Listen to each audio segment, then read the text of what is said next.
আচ্ছা, এবার আমরা দেখাবো HTML এর পেজ টাইটেল।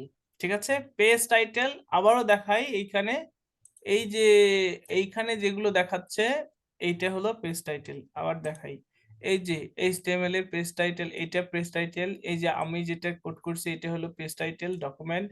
আবার এই যে এইখানে যেটা দেখাচ্ছি এটাও হলো পেজ টাইটেল।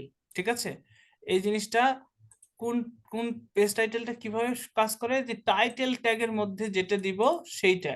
তো আমরা এখান থেকে দিলাম যে HTML এর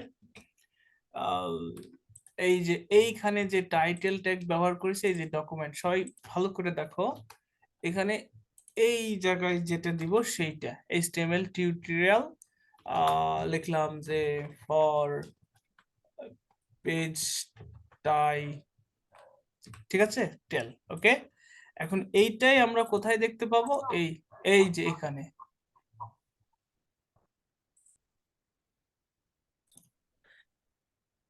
আচ্ছা ঠিক আছে, তাহলে এখানে যে HTML tutorial for page title আমরা এখানে যা দিলাম সেটা হলো পেজের টাইটেলে শো করলো। ঠিক আছে, এটাই হলো এখানকার মুখ্য বিষয়। আর এই যে এখানেও সেই জিনিসটাই দেখাচ্ছে, এই যে HTML টিউটোরিয়াল, এইটা হলো পেজ টাইটেল।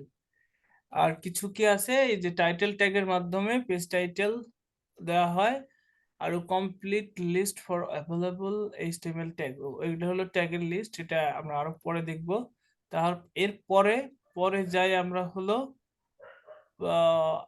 আচ্ছা, এই দুইটাই প্র্যাকটিস করে আমাকে দেখাও, আমি তারপরে টেবিল ট্যাগ দেখাবো।